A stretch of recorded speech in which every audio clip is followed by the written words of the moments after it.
అందరికి నమస్తే. రాజకీయం, సినిమా, గమ్మతి చంద్రాలు, వైరల్ అవుతున్న వీడియోలు ఇట్లా తీరు వార్తలతో మన మైక్ టీం ముచ్చట్లు తయారుగున్నాయి. చలో సుషితం పార్ని మళ్ళా అంతకంటే ముందల హెడ్ లైన్స్.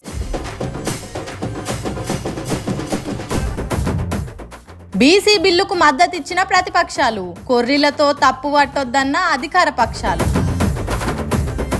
మల్లన్న కలిసిండు కేటీఆర్ హరీష్లను, ఢిల్లీలో చేసే ధర్నాకు అడిగిండు మద్దతును. పాలమూరును పచ్చగా చేసింది కేసీఆర్, హరీష్ రావు చెప్పిండు ప్రాజెక్టుల తీరు. రేవంత్ రెడ్డి సభల కళాకారుల లొల్లి, మోసం చేస్తున్నదట సర్కార్ మళ్ళీ. 10 ఏళ్లు పాలించిన బీఆర్ఎస్ పార్టీ నా పాలమూరును ఎండబెట్టింది. ఇప్పటికీ నా మహబూబ్ నగర్ బిడ్డలు వలసలు పోతున్నారు. తెలంగాణ కోసం కొట్లాడతామని నా పాలమూరు బిడ్డలు గెలిపించి పార్లమెంటుకు పంపితే ప్రాజెక్టులు పూర్తి చేయొద్దా? పెద్ద కంపెనీలు పెట్టి నా పాలమూరు చదువుకున్న బిడ్డలకు ఉద్యోగాలు ఇవ్వలేదు అని సీఎం రేవంత్ రెడ్డి చెప్తుంటాడు కదా. మహబూబ్ నగర్ జిల్లాలో ఎప్పుడు సభలు పెట్టినా నిండు అసెంబ్లీలో కూడా ఇవే మాటలు చెప్తుంటాడు. హాగు దాని మీద మాజీ మంత్రి హరీష్ రావుకు కోపం వచ్చినట్టున్నది. పాలమూరుకు బీఆర్ఎస్ పార్టీ ఏం చేసింది, ఎట్లా చేసింది అనేది ఒక్కొక్కటి పూసగుచ్చినట్టు చెప్తున్నాడు. అదేందో మనం కూడా చూద్దాం పాన్రి. ఆర్డీఎస్ కాలువల్లో ముళ్ళ చెట్లను కంచెలు పెరిగితే నీళ్లు బారాల్సిన కాలువల్లో ముళ్ళ కంచెల్ని చూసి బాధపడ్డాడు కేసీఆర్. మా ప్రభుత్వం రాగానే తుమ్మిళ్ల లిఫ్ట్ ఇరిగేషన్ ప్రాజెక్టు పెట్టి 9 నెలల్లో రికార్డు టైంలో 9 నెలల్లో తుమ్మిళ్ల లిఫ్ట్ ను పూర్తి చేసి ఆర్డీఎస్ కాలువల్లో 50,000 ఎకరాలకు నీళ్లు బారించడం. పోదామా ఆలంపూర్ కు, పోదామా గద్వాల్ కన్నా అడుగుతా ఉన్నా. చెప్పరా ఆలంపూర్ గద్వాల ప్రజలు? ఆలంపూర్ గద్వాల్ పోతే పాలమూరులో ఆర్డీఎస్ కాలువల్లో ముళ్ళ కంచెలు పెంచింది ఎవరు, నీళ్లు బారిచ్చింది ఎవరు అడిగితే చెప్పరా అని నేను అడుగుతా ఉన్నా. నేను ఆ రోజు నీళ్ల మంత్రిగా నెలకొక్కసారి పైన ఆలంపూర్ రాత్రింబవళ్ళు పనిచేయించి ఆర్డీఎస్ కాలువల్లో కృష్ణా నదీ జలాలు ప్రవహింపజేసి మీరు 87,000కి 20,000కి తెస్తే మళ్ళీ 50,000కి తీసుకుపోయి ఆయకట్టుకు నీళ్లు ఇచ్చినాం. నెర్రలు వారిన నేలన నీళ్లు వారిచ్చినాం. వాళ్ళనో వీళ్ళనో కాదు, అక్కడి రైతులను అడిగితే తెలియదా? ముళ్ళ కంచెలున్న కాలువలల్లా నీళ్ల వరదలు ఎవరు వారిచ్చిండ్రో 5 ఏళ్లు వెనకకు పోయి చూస్తే తెలియదా? మేం కష్టపడందే నీళ్లు వారినాయా అన్నట్టు చెప్పుకొచ్చిండు. ఉత్తగా బట్టగాల్చి మీదేస్తే పాలమూరు జిల్లా ప్రజలకు తెలియదా? ఎప్పుడు భూములు ఎండినాయో, ఎప్పుడు పంటలు వండినాయో అనేది అక్కడున్న రైతుల కంటే ఎక్కువ రాజకీయాలు చేసేటోళ్ళకే ఎరక.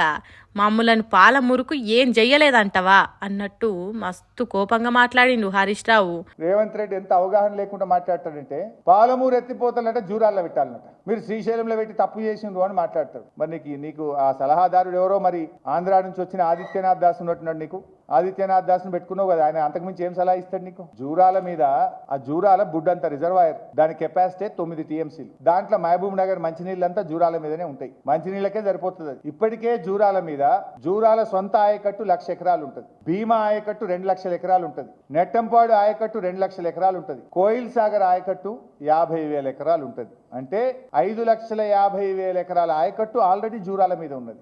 ఆ జూరాలలో పాలమూరు ఎత్తిపోతల పథకం పెట్టి రోజు 2 TMCలు గుంజితే ఉంటాయా నీళ్ళల్లా? చాట్ల తోడు పోసి కుక్కలకు పంచాయతీ పెట్టినట్టు కాదా?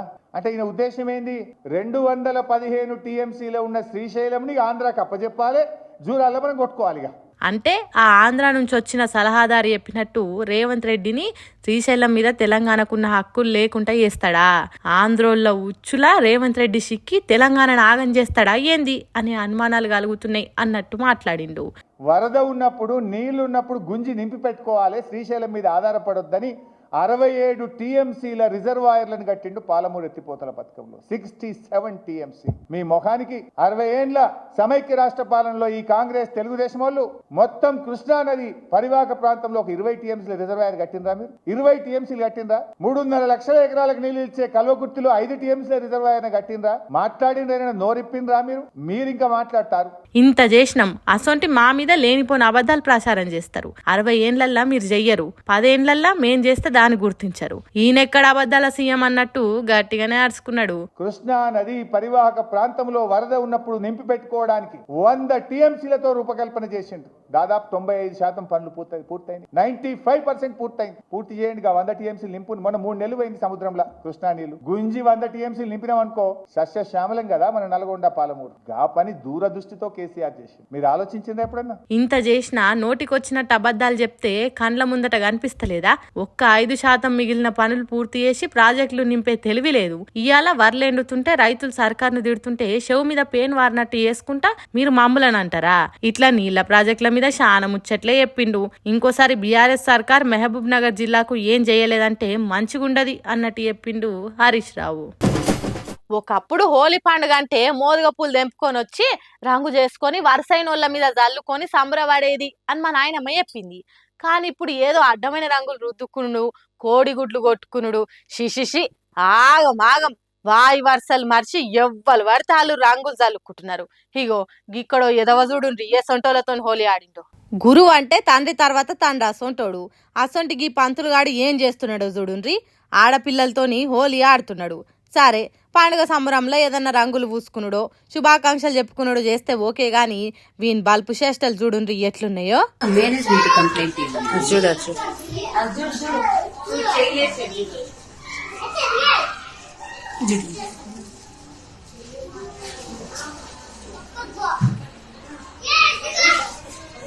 చూసిండ్రా, ఓ ఆడపిల్లని ఎత్తుకొని పోయి బురద నీళ్ళ లేచి బొర్రిస్తున్నాడు. వీడు పాఠాలు చెప్పే పంతులా లేకుంటే ఆడపిల్లలతోనే ఆటలాడే హౌలగాడా? ఈ దొంగ బడవేగా నేమనాలే. శ్రీ సత్యసాయి జిల్లా కదిరి అమృతవల్లి ఆడపిల్లల డిగ్రీ కాలేజీలా ప్రిన్సిపల్ గా కొలువు చేస్తున్నాడట వెంకటపతి అనే గీ బట్టెవాజ్ గాడు. అసొంటి నౌకర్లుండి పిల్లలతోని గిట్లనేనా చేసేది? ఆడ ఈడ దాకుడు, పిల్లలని ఎత్తుకొని పోవుడు, మీద నీళ్లు పోసుడు, ఇదేనా వీడు చెప్పే చదువు? ఇట్లా వీని ఆగడాలు చూసిన పక్కింటోళ్ళు వీడియో తీసిండ్రట. అది చూసి ఏ మెరగని శుద్ధపూసి తిరిగి యాక్టింగ్ చేస్తున్నాడు. అటు ఇటు తిరిగి పిల్లల మీద మోటార్ పైపులతోని నీళ్లు పోస్తున్నాడు. వీడియో తీస్తున్న చూసి అయినా అక్కడ నుంచి పోవాలే కదా. కానీ వాని వేషాలు చూడుండ్రి, వయ్యారంగా డ్యాన్స్ చేస్తున్నాడు. ఆడపిల్లల నడుమ వాడేమన్నా హీరో అనుకుంటుండో లేకుంటే అది కాలేజ్ కాదు డ్యాన్స్ లేసే క్లబ్ అనుకుంటున్నాడు. ఓరి ప్రిన్సిపల్ గా కళ్ళు నెత్తికెక్కినాయారా? అరే అవులేగా, హోలీ పండుగ ఆడేతానికి నువ్వు చదువు చెప్పే పిల్లలే ఉన్నారారా? నీ తోటోళ్ళు నీ దోస్తులు ఎవరు లేరారా? ఆగో చూడుండ్రి వానికి బల్బ్ ఎట్లున్నదో. ఇక మొన్న హోలీ పండుగ నాడు వీడియో షేర్గులు చేసుకుంటా పోలీసుల దగ్గరికి ఏరుకున్నదట. ఇంకేమున్నది, అయ్యవార్లు స్టేషన్ కు తీసుకొని పోయిండ్రట. పోలీస్ సార్లు ఆ ప్రిన్సిపల్ కు అక్షింతలు మంచిగా అయ్యుండ్రి. ఇంకోసారి ఆడవిళ్ళ జోలికి వచ్చుడు కాదు, వేరే ఎవ్వలతోని కూడా హోలీ ఆట అంటేనే భయపడతాడు అని అంటున్నారట ఆ కాలేజీ చుట్టుపక్కల జనాలు. మరి లేకుంటేంది, గిదేనా రీతి? తీన్మార్ మల్లన్నను కాంగ్రెస్ పార్టీ సస్పెండ్ చేసినాక టీడీపీ పార్టీలకు పోతాడు అని కొందరు, లేదు జనసేన పార్టీకి పోతాడని ఇంకొందరు, బీఎస్పీకి పోయి బీసీల కోసం కొట్లాడతాడని మరికొందరు. ఇవన్నీ కాదు, తీన్మార్ మల్లన్న బీసీ జనాలంతా ఒక్క తాటి మీదకి తెచ్చడానికి ఓ కొత్త పార్టీ పెట్టబోతున్నాడని ఎవ్వల నోటికి దోషింది వాళ్ళు మాట్లాడినరు. ఇక కొందరైతే మల్లన్న కేసీఆర్ దగ్గరికే పోయేటట్టున్నాడు అని అన్నారు. ఇప్పటి వరకు అయితే ఏ పార్టీలు ఉన్నది ఏ పార్టీకి పోయేది తీన్మార్ మల్లన్న చెప్పలేదు. కానీ బీఆర్ఎస్ లీడర్లు హరీష్ రావును కేటీఆర్ ను కలిసిండు. మరి ఎందుకు కలిసిండు, ఏం మాట్లాడిండు అనేది ఒకసారి మనం కూడా చూద్దాం పాన్రి.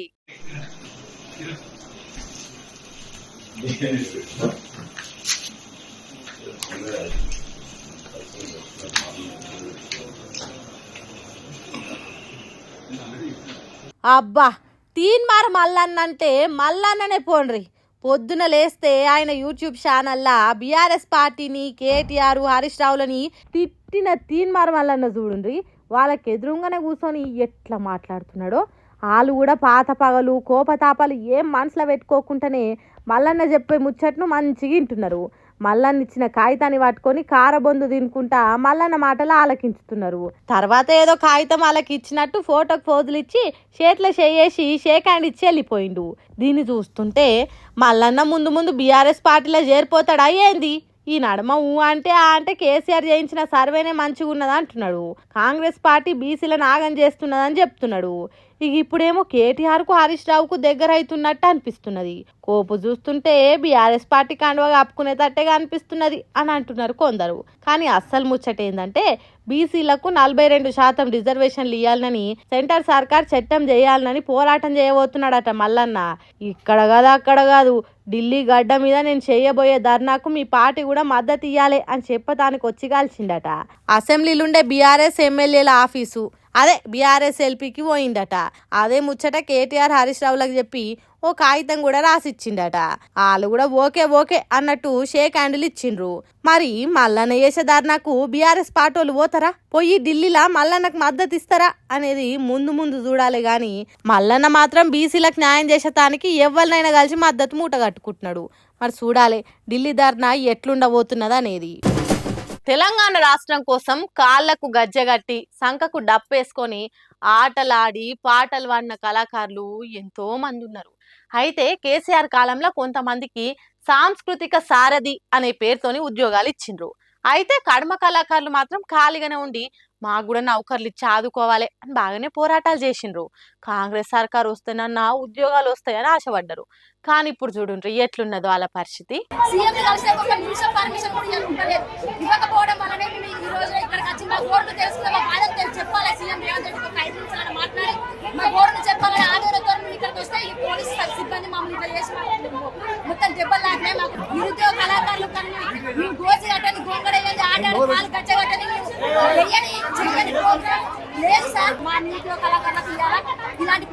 చూస్తున్నారా ఎంత పెద్ద లొల్లు అవుతున్నదో. వీళ్ళంతా తెలంగాణ కోసం గొంతులు బొంగుర బొంగ స్టేజీల మీద ఆడివాడినోళ్ళట. కానీ ఇప్పుడు కూరల కరివేపాకు తీరగానే అయింది మా బతుకు అని బాధపడుతున్నారు. పాటలు వాడి జనంలో ఊపు తీసుకొస్తే తర్వాత లీడర్లు వచ్చి ఉపన్యాసాలు ఇచ్చి ఆళ్ళే పెద్దోలైనరు. కానీ మేం మాత్రం ఇలువ లేకుండా అయినాం అని ఏడుస్తున్నారు. కళను నమ్ముకొని ఆట పాటలు ఆడినోళ్ళం, వేరే పని చేసుకోనోళ్ళం. అసోంటి మమ్ములను ఆదుకోవాలన్నా వద్దా? అందుకే సీఎం రేవంత్ రెడ్డికి మా గోడు చెప్పుకునే తానికే వచ్చినాం. కానిగో ఇక్కడ పోలీసులు మమ్మల్ని సీఎం దాకా పోనిస్తలేరు, ఈడ్చి అవతల వారేసిండ్రు అని ఏడుస్తున్నారు. తెలంగాణలో ఏ పార్టీ సర్కార్ వచ్చినా ఆదుకునేటోళ్ళు లేకుండా అయినరని అంటున్నారు. స్టేషన్ గణపురంలో మొన్న రేవంత్ రెడ్డి సభ జరిగింది కదా, హాగో అక్కడికి చేరుకొని అలా గోడు సీఎం సాబుకు చెప్పుకుందామని ప్రయత్నం చేస్తే పోనీయలేదట పోలీసులు. ప్రతిపక్షంలో ఉన్నప్పుడు మాకు నౌకర్లు ఇస్తామని మాటిచ్చిండు. తెలంగాణలో 500 మందే కళాకారులు ఉన్నారా, కడమోల పరిస్థితి ఏంది అని స్పీచ్లు దంచిండు. కానీ ఇప్పుడేమో పోలీసులను పెట్టి మమ్మల్ని ఈడ్చి పడేస్తున్నాడు అని అంటున్నారు. ఇచ్చిన మాట మీద నిలబడకుండా మా బతుకులు ఆగం చేసుడు రేవంత్ రెడ్డికి న్యాయం కాదు అని మొత్తుకుంటుర్రు. కొంతమంది ఆడోళ్ళు అయితే ఏడ్చుకుంటూ పోయినరట స్టేషన్ గన్పూర్ సభ నుంచి. ఇప్పటికైనా పేద కళాకారులను గుర్తించి తెలంగాణ కోసం గొంతులు నొప్పెట్టేంత వాడినోళ్లను గుర్తించి నౌకర్లు ఇయ్యాలని కోరుతున్నారు తెలంగాణలో పాటలు వాడి ఆటలాడే కళాకారులు. పెద్ద పెద్ద లీడర్లు అంటే ఎసొంటి బట్టలు వేసుకుంటారు, ఎసొంటి తావులలోకి పోతారు, ఏం కథ. సరే ఎలక్షన్లప్పుడు ఓట్ల కోసం ఎన్నో పాటలు పాడతారు కానీ అది వేరే ముచ్చట. గెలిచినాక వాళ్ళతో వాళ్ళు చూసుకోకుండా పబ్లిక్ కోసం ఆలోచన చేసేటోళ్ళు అంటే ఆడాడుంటారు. ఇగో గీన కూడా గసొంటి లీడరే కావచ్చు. మరి ఇంతకైనా ఏం చేసిండు, ఏం కథ అనేది అడుచుకుందాం కదా. చలో నడుగురు మళ్ళా.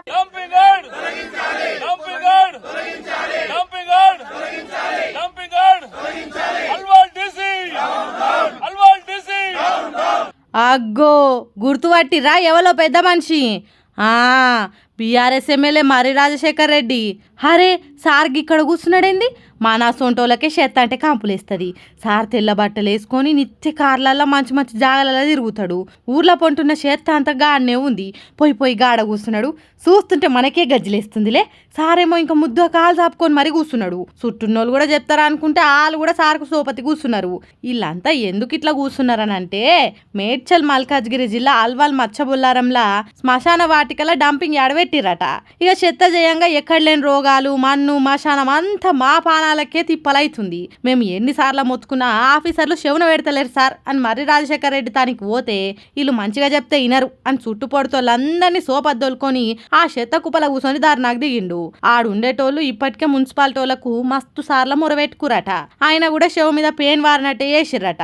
ఇక చూసి సార్ తానికి పోతే సార్ గీ ధర్నాతోని బుద్ధి చెప్పిండు వాళ్ళకు. ఏందో ఏమో ఈ ఆఫీసర్ల పనితనం. టైంకు జీతాలు తీసుకున్నాడు ఒక్కటే కాదు, జర తీసుకున్న జీతానికి న్యాయం చేస్తట్టు పని చేస్తే మంచిగా ఉంటది, లేకుంటే మేము ఏడికైనా తెగిస్తాం అని బెదిరిస్తురట అక్కడోళ్ళంతా ఈ వీడియోతోని. అసెంబ్లీలో ఎమ్మెల్యేలు మంత్రులు చర్చల మీద చర్చలు జరిపిండ్రు. ఒకరు ఎడ్డమంటే ఇంకొకరు తెడ్డమన్నారు. కొత్త బిల్లులు పెట్టి చర్చల మీద చర్చలు చేసిండ్రు. మరి ఆ చర్చలల్లా తెలంగాణ జనానికి అక్కడికొచ్చే ముచ్చట్లు ఏమన్నా ఉన్నాయా అనేది ఒకసారి మనం కూడా ఆడుచుకుందాం పాండ్రి.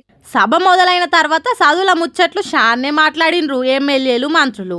అయితే నడిమిట్ల అశ్వరావుపేట ఎమ్మెల్యే జారే ఆదినారాయణ బడుల మీద ఓ పాట పాడిండు అసెంబ్లీలా. నా ఆదివాసీ గిరిజన జాతి అంతా కూడా ఆశ్రమం పాఠశాలని ఒక దేవాలయంగా భావించేటటువంటి తరుణంలో ఆలయం ఆలయం దేవాలయం ఇది గిరిజన ఆశ్రమ విద్యాలయం ఆలయం ఆలయం దేవాలయం ఇది గిరిజన ఆశ్రమ విద్యాలయం గిరికోనలలో వెలసిన విద్యాలయం వనవాసి విద్యార్థుల జ్ఞాన జ్యోతి నిలయం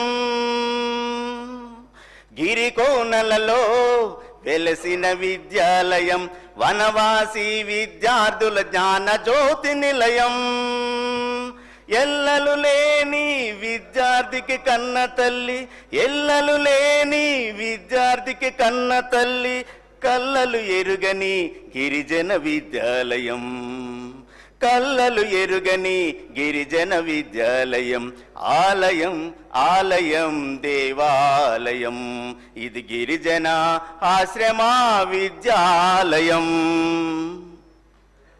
ధన్యవాదాలు అధ్యక్ష.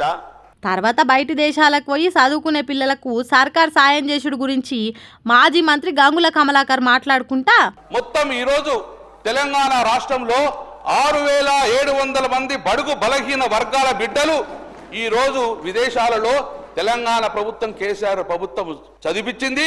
సుమారు 1000 కోట్ల రూపాయి 8 నెలల్లో ఖర్చు చేసిన అధ్యక్ష. ఇది కేసీఆర్ గారు రికార్డ్ అధ్యక్ష.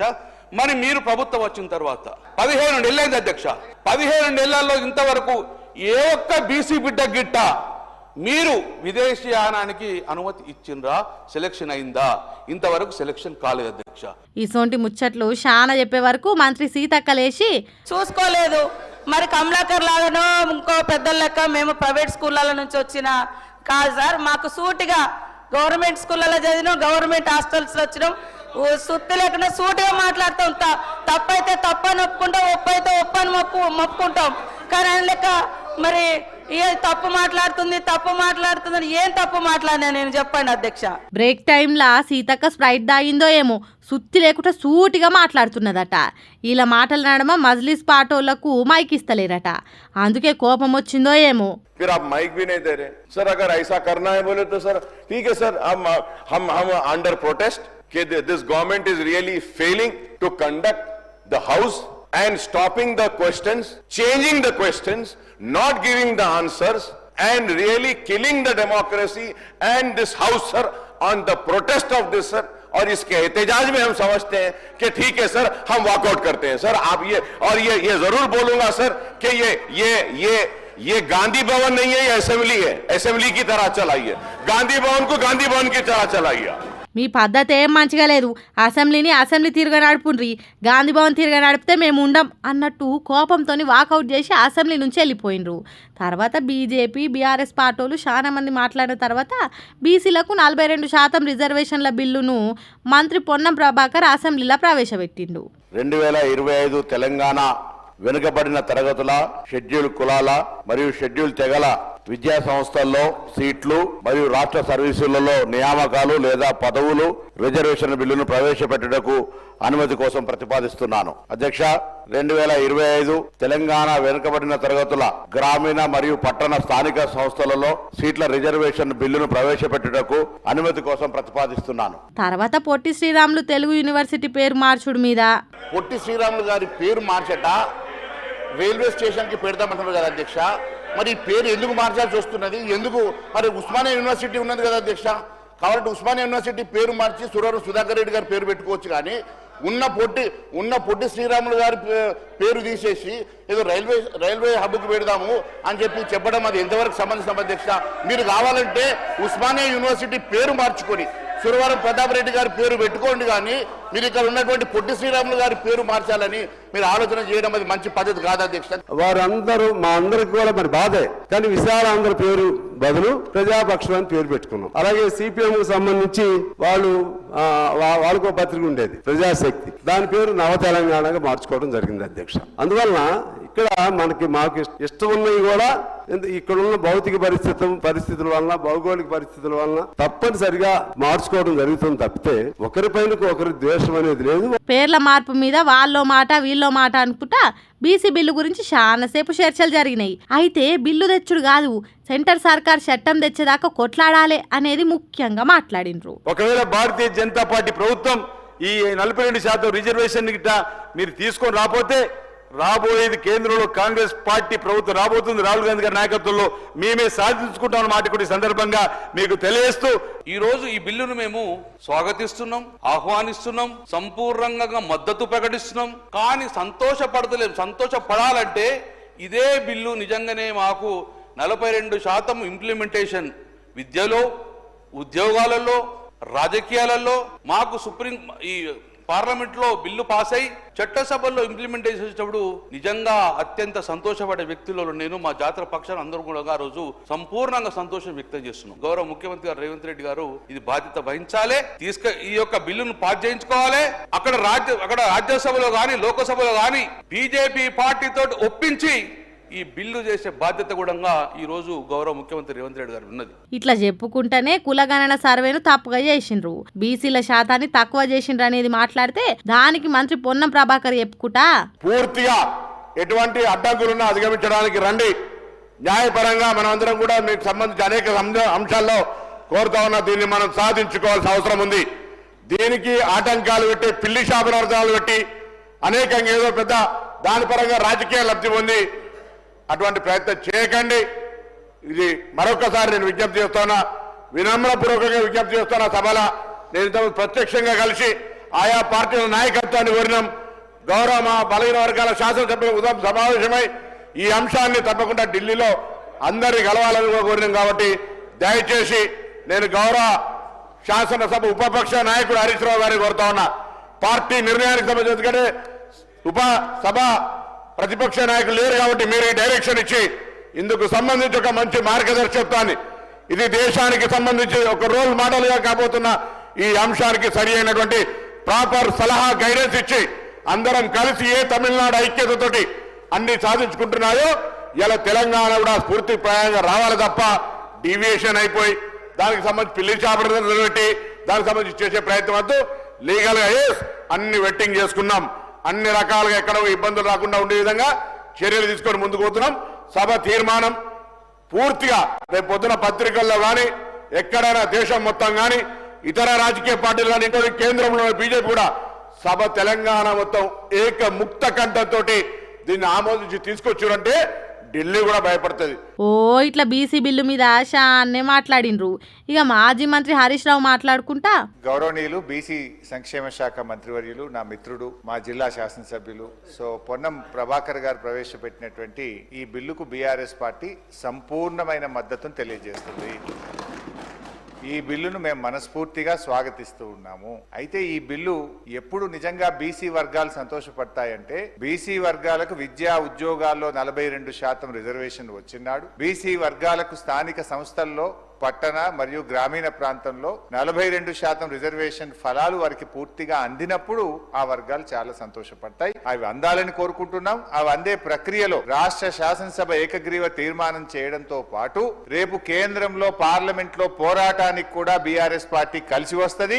మాకున్న 4 రాజ్యసభ సభ్యులు కూడా ఏకగ్రీవంగా ఈ బిల్లుకు మద్దతు ఇస్తూ మేము ఓటేస్తాం. అయితే ఈ బిల్లు పాస్ కావాలంటే ఏం కావాలి అధ్యక్ష? రాహుల్ గాంధీ గారు ఇలా ప్రధాన ప్రతిపక్ష నాయకుడు, 100 మంది ఎంపీలు ఉన్నారు. వారు మరి ఈ బిల్లు మీద ఒత్తిడి తేవడానికి పార్లమెంట్ లో వారు కృషి చేయాల్సినటువంటి అవసరం ఉంది. దానికోసం వారిని గట్టిగా రాహుల్ గాంధీ గారు ఇలా పూనుకోవాల్సినటువంటి అవసరం ఉంది. అయితే మా మిత్రులు పొన్నం ప్రభాకర్ గారు మేమేదో మిస్గైడ్ చేస్తున్నాం అనేటువంటి మాట మాట్లాడినరు. అది కరెక్ట్ కాదు. ఈ బిల్లు విషయంలో రాష్ట్ర శాసనసభలో గతంలో కేసీఆర్ గారు ఉన్నప్పుడు కూడా అధ్యక్ష మేము మార్కెట్ కమిటీ కమిటీ చైర్మన్లలో డైరెక్టర్లలో బీసీలకు 50% రిజర్వేషన్ తెచ్చింది బీఆర్ఎస్ పార్టీ. అదే విధంగా వైన్స్ లో మొట్టమొదటిసారిగా ఈ దేశంలో ఎక్కడ లేని విధంగా మా గౌడన్నల కోసం మరి గీత కార్మికులకు వైన్ షాప్ల అలాట్మెంట్ లో కూడా రిజర్వేషన్ తెచ్చింది బీఆర్ఎస్ ప్రభుత్వము. ఇట్లా మేము కొన్ని కార్యక్రమాలు చేసినాం. అయితే మేమేమంటున్నామంటే ఈ బిల్లులో ఒక 2 విషయాలు మీ చేతిలో ఉన్నది. ఇది దీంట్లో కేంద్రం పర్మిషన్ అవసరం లేదు, ఢిల్లీ అనుమతి కోసం వేచి చూడాల్సిన అవసరం లేదు. రేపో మాపో బడ్జెట్ పెడుతున్నాం కనుక మేము ఈ బిల్లులో 3 అంశాలు మా గంగుల కమలాకర్ అన్న చెప్పినటువంటి విషయాల్లో ఇందులో మన పెద్ద బేసిజాలకు పోవాల్సిన అవసరం లేదు. బీసీల మీద మీకు నిజంగా చిత్తశుద్ధి ఉంటే, బీసీల మీద మీకు నిజమైనటువంటి ప్రేమ ఉంటే 3 అంశాలు ఈ బిల్లులో చేర్చమని బీఆర్ఎస్ పార్టీ తరఫున అమెండ్మెంట్ ఇచ్చాం. ఆ 3 అంశాలు కొత్తవేం కావు, కాంగ్రెస్ పార్టీ గతంలో ఇచ్చినటువంటి హామీ. అందులో మొట్టమొదటిది గౌరవనీయులు గంగుల గారు చెప్పినట్టు 42% ప్రభుత్వ కాంట్రాక్ట్లలో బీసీలకు రిజర్వేషన్ చేస్తూ ఈ బిల్లులో చేర్చండి. దీంట్లో ఇలా ఢిల్లీ పర్మిషన్ అవసరం లేదు, ఎవరు పర్మిషన్ అవసరం లేదు. రేపటి నుంచే ప్రతి కాంట్రాక్ట్ లో బీసీలకు రిజర్వేషన్ వచ్చే అవకాశం ఉంది. ఇది మీరు ఎన్నికల సమయంలో బీసీలకు ఇచ్చిన హామీ. దీన్ని దయచేసి దాంట్లో చేర్చాలని చెప్పి కోరుతున్నాం. నంబర్ 1. 1 నిమిషం. రెండవ అంశానికి వచ్చేసి బీసీలకు సప్లాన్ అమలు చేస్తామని మీరు చెప్పారు. గతంలో కేసీఆర్ గారు SC ST subplan carry forward విధానంతో ఎస్సీ ఎస్టీ గౌరవ సభ్యులు చాలా సీనియర్ మంత్రి కూడా కాలుకు మెడకేస్తే ఎలా ఉంది సార్, ఇది వేరు దానికి వేరు సంబంధించి మీరు చర్చ పెట్టండి, చర్చలో మీరు ఇవన్నీ అడగండి. ఆమోదించు. ఇది బిల్లులో పెట్టేటువంటి అంశం అధ్యక్షుడు. ఇది బిల్లులో 42% కాంట్రాక్ట్ చేయమని చెప్పి బిల్లులో కేంద్రానికి పంపే బిల్లు పంపుతారు, దానికి దీన్ని లెక్క పెడతారు. అరే మీరు ఇదే కదా నేను అడుగుతుంది. మొండికే కూరి తొండి పెట్ట కూరి మీరు తొండి ఆట ఆడతారో తెలిసి కూడా నేను రిక్వెస్ట్ చేసి వినమ్రపూర్వకంగా అంటున్నా. వాళ్ళట్లా వీళ్ళిట్లా అన్నట్టు బీసీ బిల్లు మీద చర్చలు జరిగినాయి. అంతేకాదు కాడమ ముచ్చట్లు కూడా మాట్లాడినరు. కానీ బీసీల రిజర్వేషన్ల మీదనే ఎక్కువసేపు చర్చలు నడిచినాయి. మరి చూడాలి ముందు ముందు ఢిల్లీని ఒప్పించి బీసీలకు ఎట్లా రిజర్వేషన్లు సాధిస్తారా అనేది. కోతి శాస్త్రాలు చేయకని పెద్ద మనుషులు ఊకనే చెప్పలేదు. ఎందుకంటే అవి దేశాలు అట్లుంటాయి కాబట్టి. ఉన్న కాడుంటాయి గడికోటి ఏడ్న పోతా నా కొంట పనులు చేసుకుంటే అందరినీ ముల్లడిస్తూనే ఉంటాయి. ఇగో గీ కోతి కూడా గసొంటి కార్యమేలుగా పెట్టింది. కోతి శాస్త్రాలని ఉత్తగానే అంటారా? అవి ఎప్పుడు ఎవలనో ఒకలను తిప్పల పెడతానే ఉంటాయి వాటి పనులతోని. ఇగో గిక్కడ కూడా గీ అన్నను గట్లనే తిప్పల పెట్టింది. ఉత్తరప్రదేశ్ బృందావన్లా తొవ్వపొంటి పోతున్న గీ అన్న చేతులకెళ్ళి శాంసంగ్ S25 అల్ట్రా ఫోన్ ను గుంజుకొని గోడెక్కి కూసున్నది కోతి. నీకు దండం పెడతానే, నీ బాంచన్ కాలు మొక్తనే, జర నా ఫోన్ నాకు ఇయ్యే, మంచి కోతి కదా, అసలే అది 1,50,000 ఫోనే, ఇయ్యే అని కుత్క ఊలవడంగా ఎంత బతిలాడినా ఎంత మొత్తుకున్నా ఇయ్యలేదు. ఇక చూసి గీ అన్నో ఆలోచన చేసి ఓ ఫ్రూటీ డబ్బా కొనుక్కొని దానికి ఇసిరేసిండు. ఎంబటే అది చేతిలో పట్టుకొని ఫోన్ను కిందికి ఇసిరేసుడే ఆలస్యం. లటుక్కున అందుకుండు. ఫ్రూటీ దొరికినందుకు కోతి సల్లబడ్డది. ఇటు ఆయన ఫోన్ ఆయనకు వచ్చిందని అన్న కూడా అబ్బా సాయిరామ్ అనుకొని నిమ్మలమైండు. కానీ ఆ కోతిని చూసిర్రా ఎంత తెలివితోని దానికి కావాల్సింది దక్కించుకుందో ఏమో అనుకున్నాం. కానీ కోతుల తెలివి మామూలుది కాదు అని మాట్లాడుకుంటుర్రు ఈ వీడియో చూసిన నేటి జనాలు. మరి ఆ రేంజ్లో వైరల్ అవుతుంది ఈ వీడియో. ఇప్పుడు గా మాత్రం మెచ్చుకోరా చెప్పురి కోతి తెలివిని. సుశిరానులా నేను పట్టుకొచ్చిన ముచ్చట్లు ఎట్లనే ఇంకిన్ని ముచ్చట్లతోటి మళ్ళీ కలుద్దాం. అప్పటిదాకా చూస్తూనే ఉంటారు మైక్ టీవీ ముచ్చట్లు.